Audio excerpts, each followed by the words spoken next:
Well, hey there everybody, and welcome back to my channel. I'm Stephanie, and today we're going to paint this sort of Aspen mountain forest scene.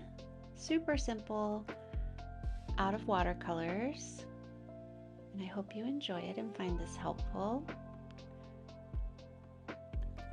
And before we get going, I would like to invite you all to, of course, hit all the buttons, so subscribe, comment, like, share. That really helps my channel to grow and gain a little momentum. And if you're interested in following me on other social platforms, I'm on Instagram, Facebook, and TikTok at Stephanie Weiss Art. And so let's get started on this painting. I have started with a wet, by wetting my paper for the sky. I wanted to create a very muted sort of blue sky. So I mixed a little bit of the Cerulean Blue with the Payne's Gray to create this very sort of soft, faded blue sky. And I'm just coming back over this, in various ways to create a smoother sort of transition in the sky and a little bit of contrast, make it a little more interesting.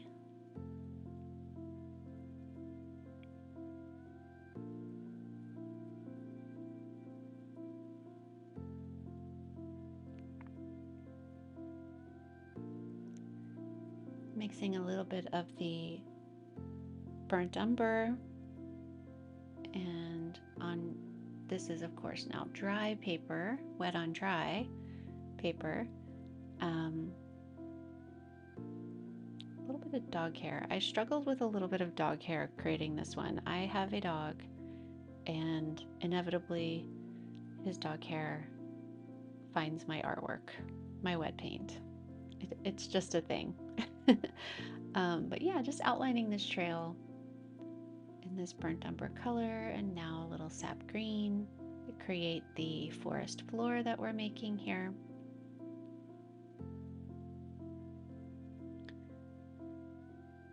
Yeah, dog hair situation. That's all that you see me doing here. The important thing is, though, when you have something like that come up, is to work really quickly and just nip it in the bud. If you let it sit there too long, it's gonna dry. And if you take care of it quickly, you can usually sort of camouflage any mistakes that were made there. But yeah, I'm clearly still struggling with this. And it just happens. Sometimes you'll have like eraser, a little bit of eraser will get stuck on your paper if you don't clear that off, or, a little hair from your brush, or if you're like me, dog hair. Speaking of which, I hope you can't hear him. He's next to me, snoring loudly. Well, not loudly, softly, but it's there. So if you hear any strange noises, it is my dog snoring. All right, mixing the Viridian Hue with a little bit of Payne's Gray, burnt umber, and a little bit of burnt sienna too, to create this forest green color here. And my sky has dried a little bit, and also so has my grass, my forest floor, I should say. So I'm coming in and outlining the pine trees off in the distance here.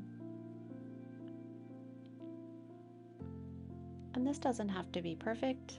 We're going to come in and add more details to this, but this is just giving us an outline of trees in the distance.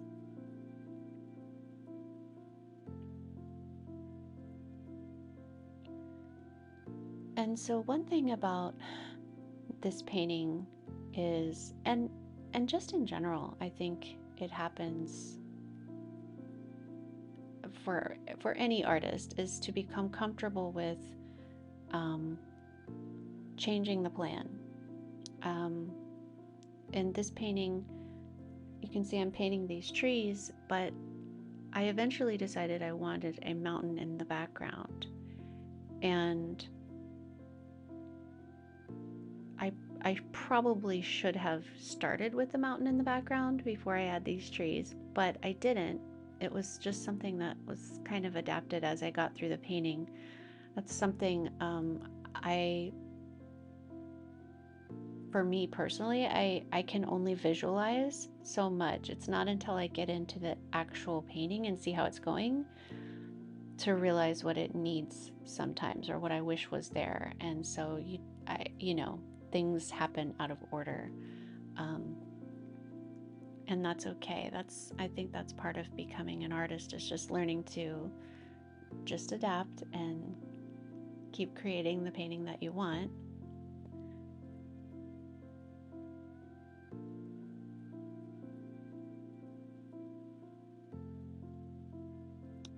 So deepening the shades on my trail here. More burnt sienna and burnt umber mixed together. Just making it a little bit richer in color, I guess.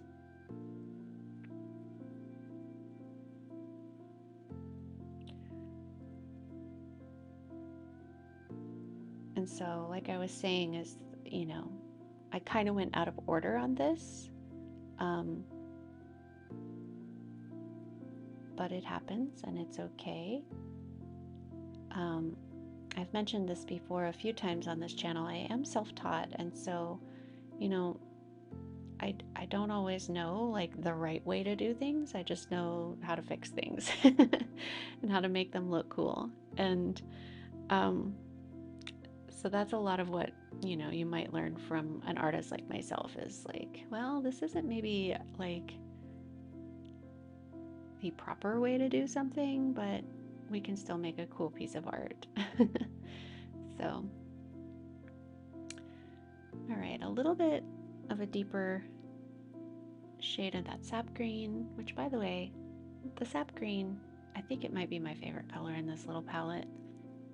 It's such a vibrant, happy little color. And a little bit of the cadmium yellow. We're just going to add some flowers at the base of this forest floor. Now, of course, this is where we have to kind of imagine and believe, but this is a forest floor. We're going to add trees here, but I really wanted to get the base of the floor, of the forest floor, the way I wanted it first. Yeah, just adding, you know, little yellow flowers. This painting is inspired by every summer I take a trip to Colorado, you know, late June, early July, and that's still very spring-like there, especially up high in the mountains, which is where we go. And so it's just always this vibrant green when we go on our hikes, and this was just sort of one of the references I'm using is a picture I took myself on one of the hikes we had on our last trip. And we stumbled upon this really beautiful little aspen forest, and it was absolutely magical. I mean, it was glowing, just glowing that day. The sun was beautiful, and everything was green and just so vibrant. But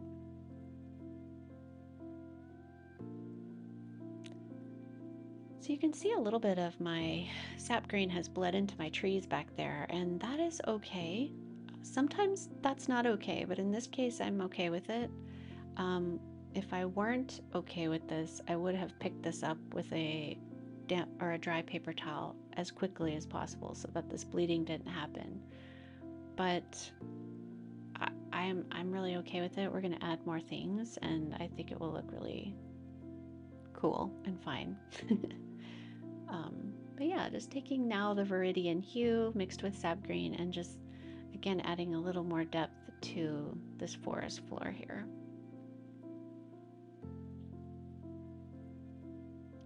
And this probably would have been fine as, you know, as a meadow, you know,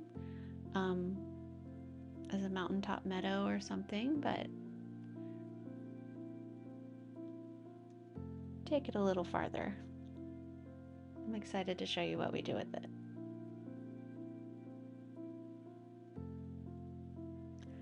So what I'm doing here is I've added a little bit of black, the Ivory Black, to this Viridian Hue color, and I'm sort of laying out where I want my trees to be. And these lines you see me pulling here are the shadows from the tree. I put my light source to the left, so the shadows are to the right, and these are just going to be where my trees are.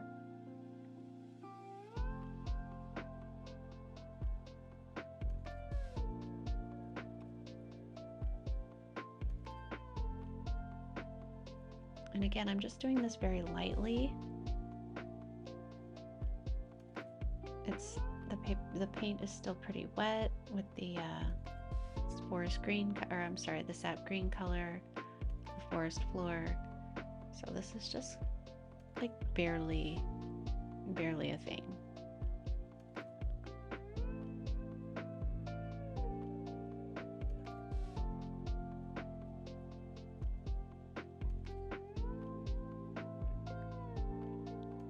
All right, let that dry. And now I'm going to come back in with, mix a little bit of the pine tree color again. So this Viridian Hue, burnt umber, burnt sienna, and just a little dash of the Payne's gray. I'm coming in and creating a more vibrant, concentrated color here to come in and add more detail to these pine trees.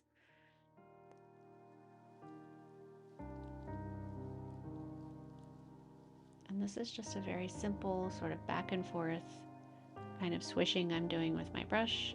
Nothing complicated here.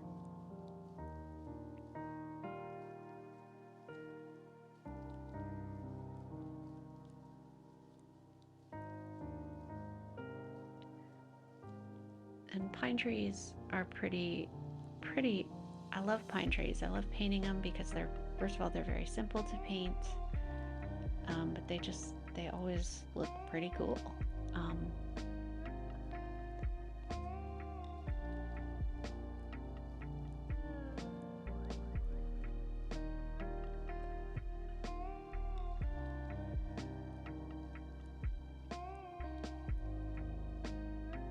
But yeah, it wasn't until I got these pine trees in there that I realized I think I want a mountain in the background. So I'll show you how I'd add that here in a minute.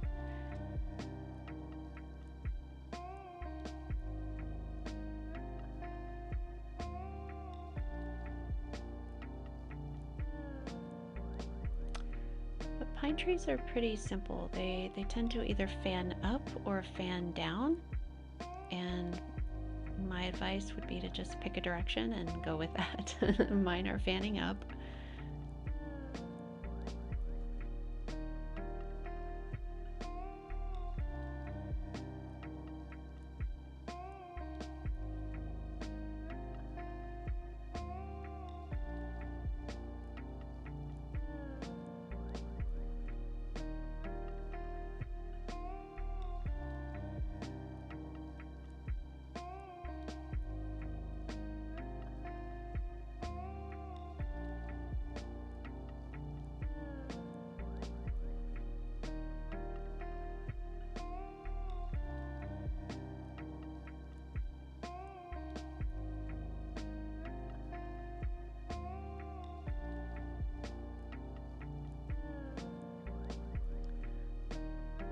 So another thing I realized once I got these trees in was I really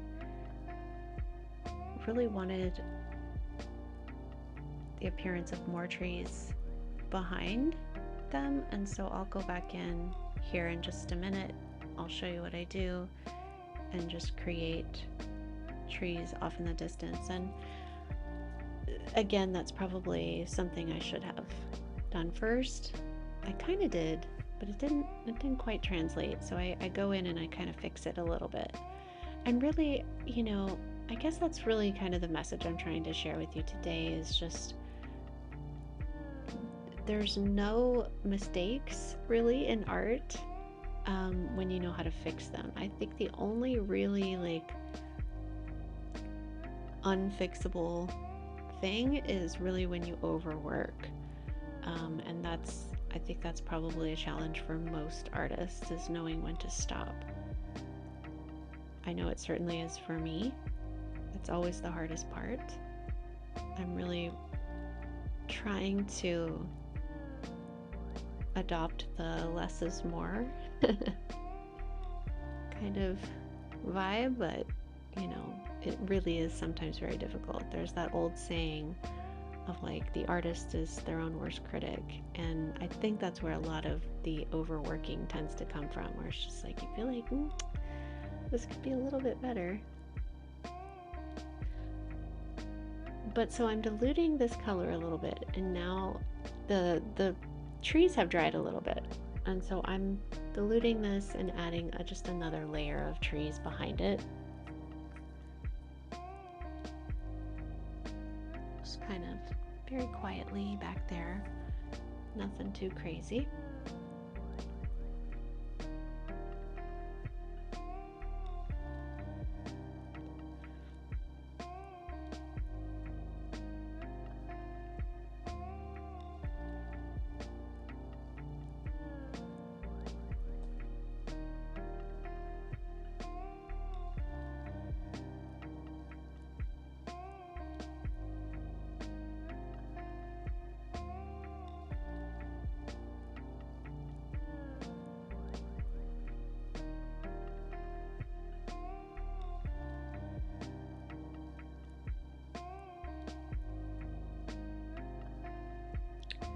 Yeah, this is where I decided I need a mountain here.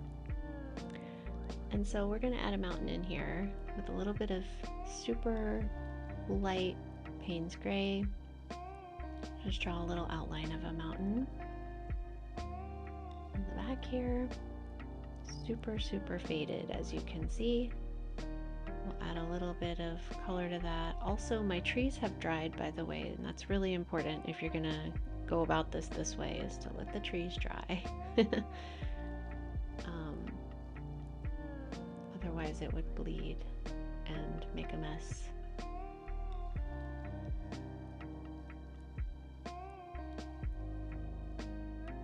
So I'm just kind of deepening this, adding a little bit of, you know, just a little bit of that rocky terrain back there. Taking my brush and just kind of loosely wiggling it from right to the left.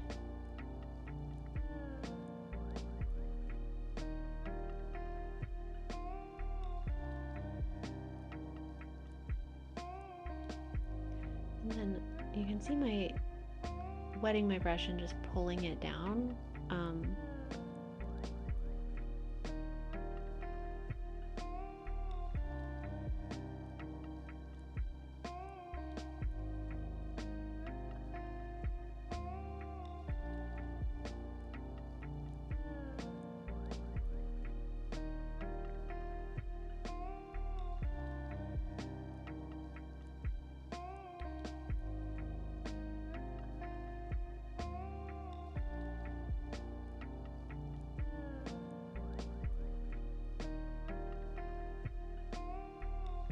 Adding more and more, you know, contrast as I go here. I am going to come back in with my white calligraphy ink and add some snow, but we'll wait till this dries a little bit. But just kind of adding a little bit of just personality to these mountains here. And whenever I have too much contrast, that's all I'm really doing, is wetting my brush and pulling it down a little bit.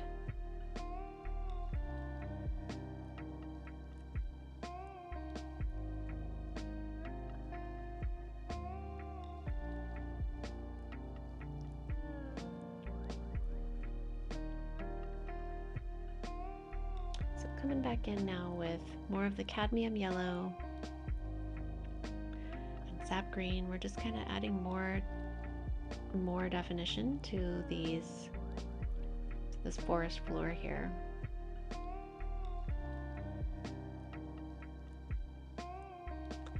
All right, and this is where we got to get brave. So I'm ready to draw in my, oh, I changed my mind. I'm adding snow. So my mountains have dried. Sorry about that. Sometimes my process, I don't even I don't know what I'm doing sometimes. I'm just joking too. But yeah, take a little bit of that calligraphy ink and we're just gonna speckle it onto our mountains here, creating the look of snow back there. And these mountains are still a little bit wet. So I actually kind of liked how that worked, and the calligraphy ink kind of spread a little bit, and it ended up looking pretty cool. So I liked how that turned out.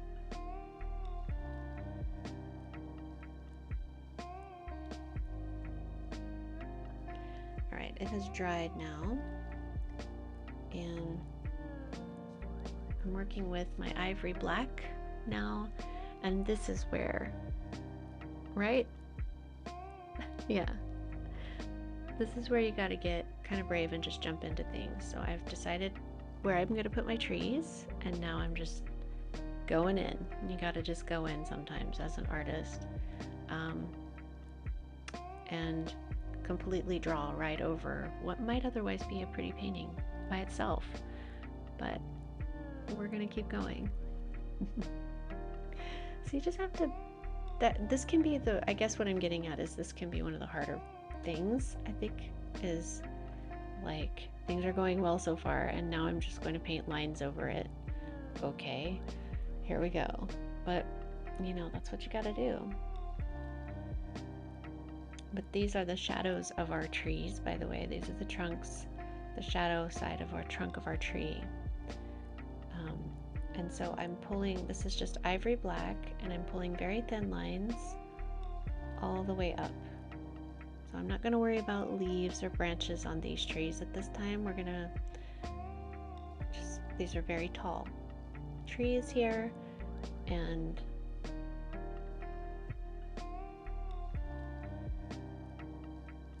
from our perspective, they're right there. We're in them. So just,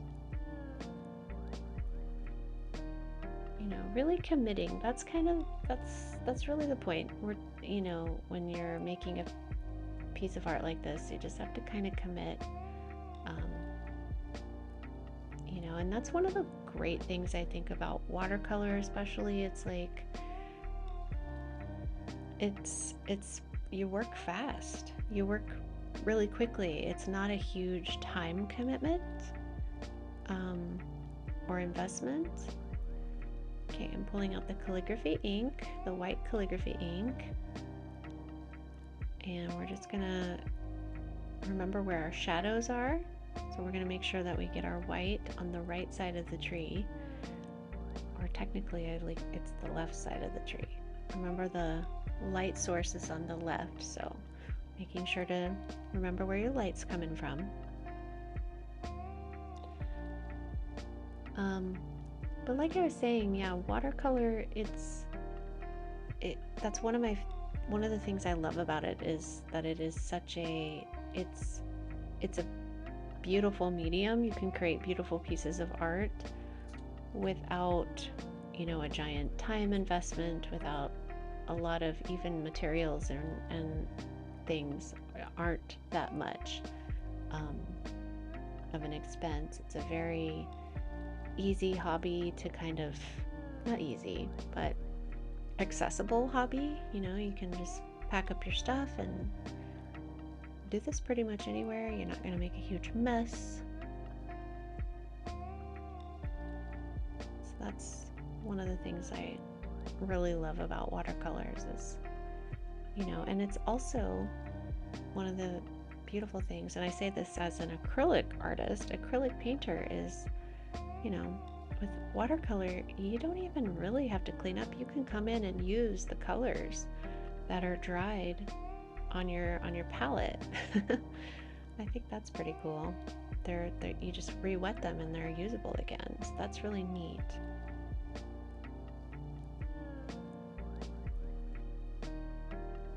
And that's handy if you, for example, want to, you know, you have to go do something and you want to come back to this. You don't have to worry about your setup or, you know, rematching your colors or any of that. It's you just re-wet them, and that's really handy.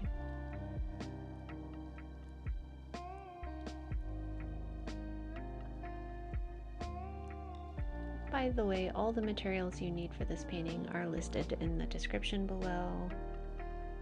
If you have any questions, always let me know in the comments. Happy to answer them.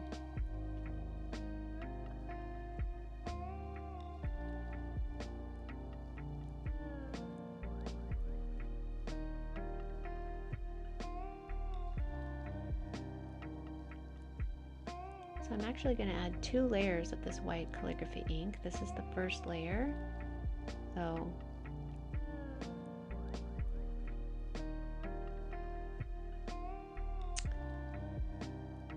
we'll let that dry a little bit.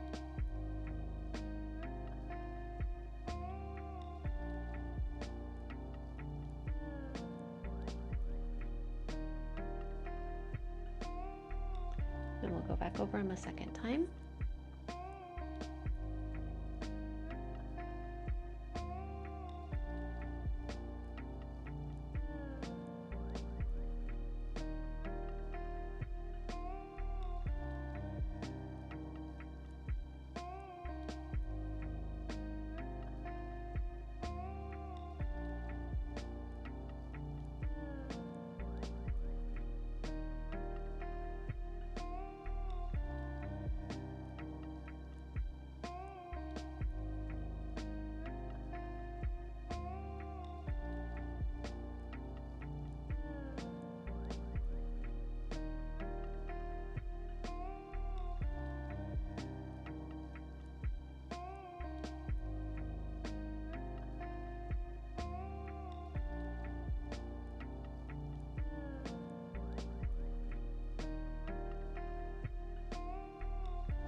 Another reason I really love this medium just as an artist and as a, you know, like most people these days, I'm just a busy person. I'm a mom, I am an artist, I have a job, I have, you know, I also work as a professional astrologer, so I like that I can still, with watercolors, just create a beautiful piece of art. That's very fulfilling for me. I always call myself an artist first. And so it's important to me, for me to have this hobby that I am able to sort of, you know, stay up with in my life, my busy life. And so that's one of the really awesome things about watercolor for me, is just that it's very accessible.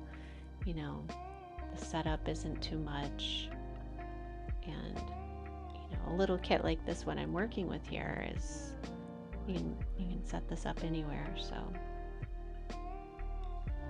speaking of my astrology channel, by the way, you guys, I am a professional astrologer as well. If you're interested in that side of my work, I would love to have you follow me or connect with me at Twin Fox Astrology on YouTube, or also on TikTok, Instagram, and Facebook at Twin Fox Astrology. I give little updates, I do readings, yeah, I incorporate tarot here and there. But yeah, that's just the other side of my calling, my work here.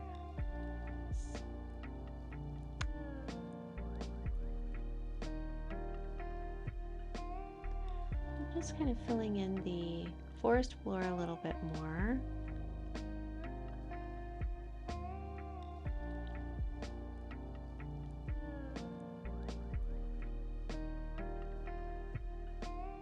A little bit deeper shades of the Sap Green, Viridian Hue, and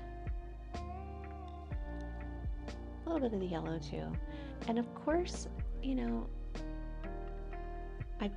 again, this is one of those things I probably should have done before I laid the trees down, but it's kind of one of those things sometimes where it's like you don't really see what it needs until it needs it, and then, you know what I mean, you got to go back in and kind of make adjustments, and that's just something, you know.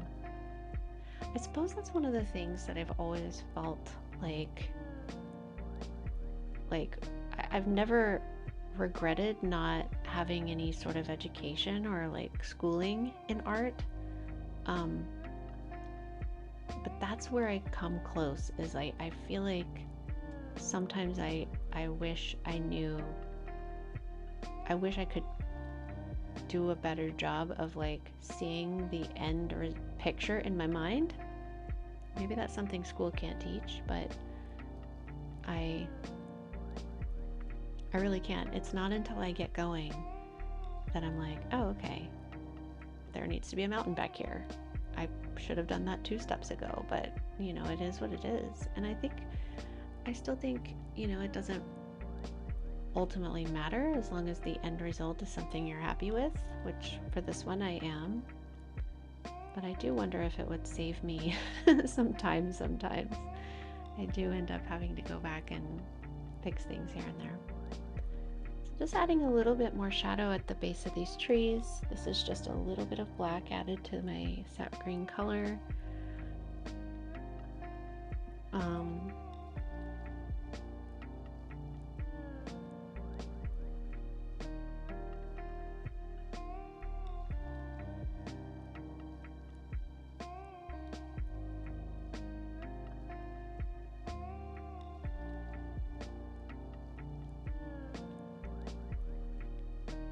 Also, I'm just kind of using the sap green and kind of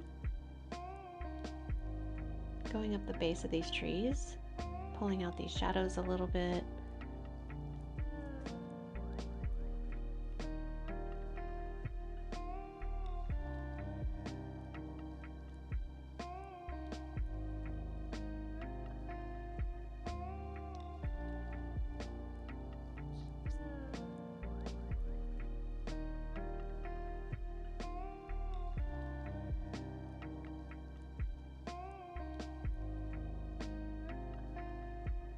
Making it look, you know, more realistic, I guess you could say.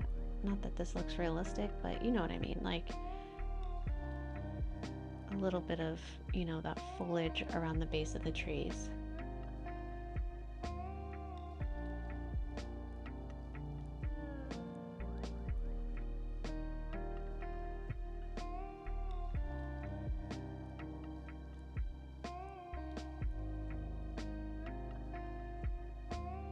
Creating a more seamless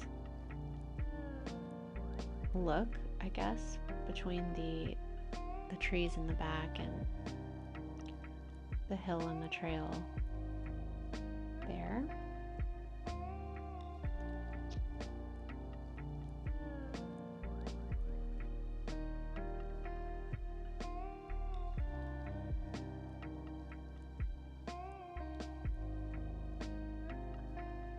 So here I actually took a little bit of the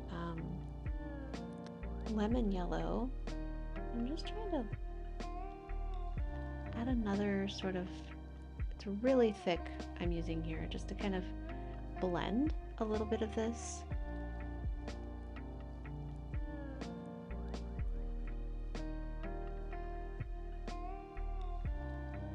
A little bit. And again, add just a little bit more of a brightness, you know, vibrancy here to this.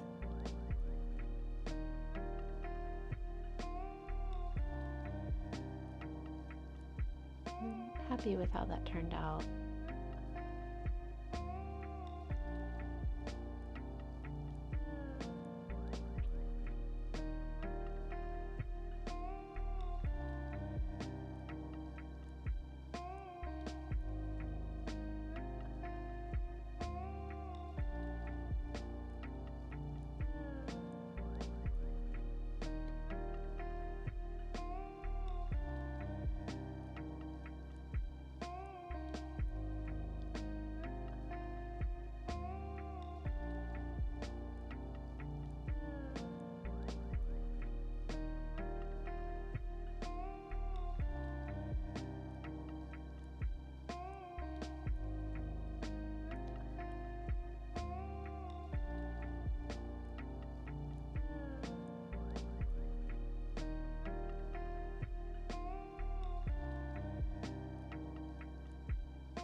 adding more detail to the trail here.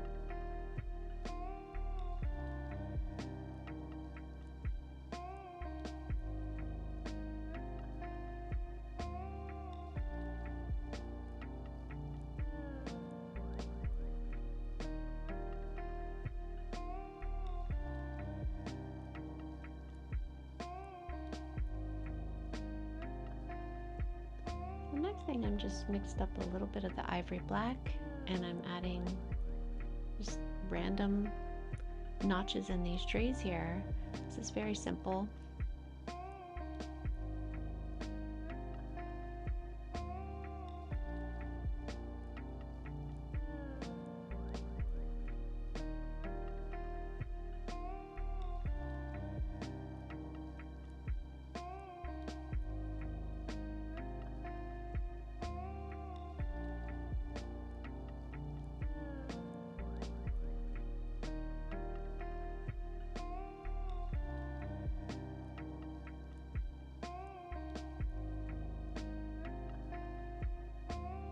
Go up and down every tree and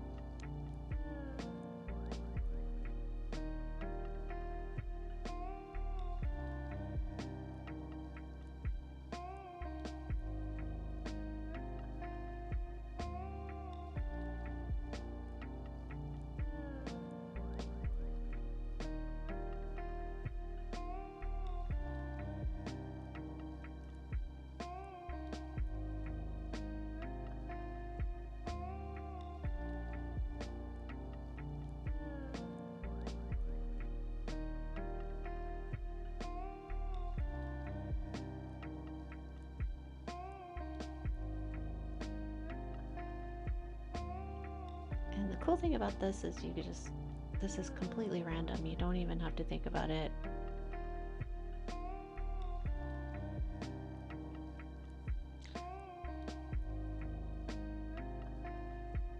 By the way, I'm also sitting in a very squeaky chair. I hope you can't hear that, but if you can, that's what you're hearing. It's a very squeaky little thing.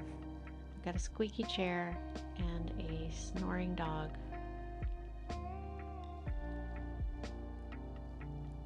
Today, so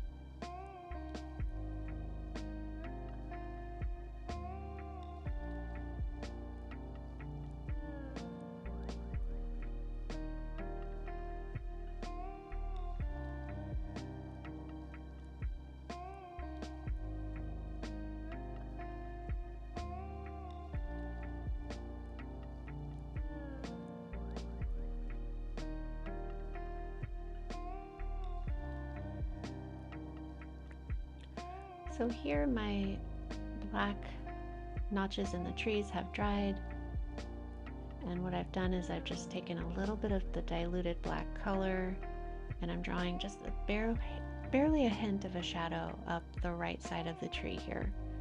So just adding that shadow effect again,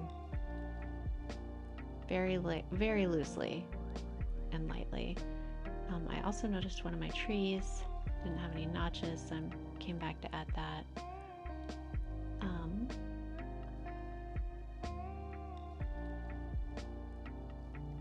Just a last little bit of adjustments on my forest floor and my path here.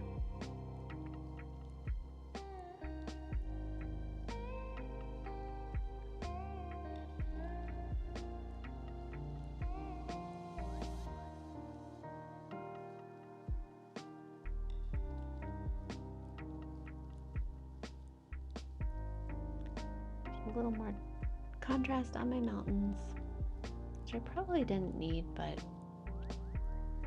did it anyway.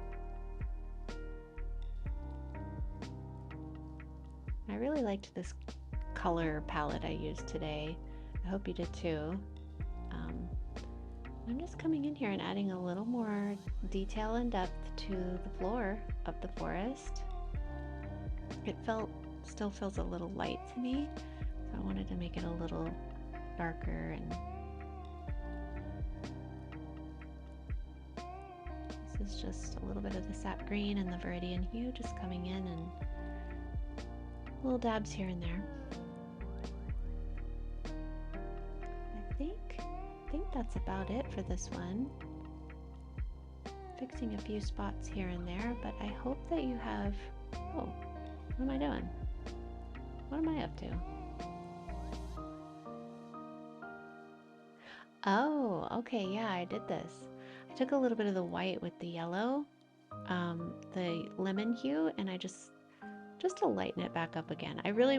Okay, that's what I was doing. Sorry, I wanted more contrast on this forest floor. So I darkened it, and now I'm adding a little bit lighter to it. And I'm quite happy with how this floor turned out. It turned out really pretty. But anyways, there you have it. I hope you found this helpful. I appreciate you guys being with me. Thank you so much for watching. I'll see you next time.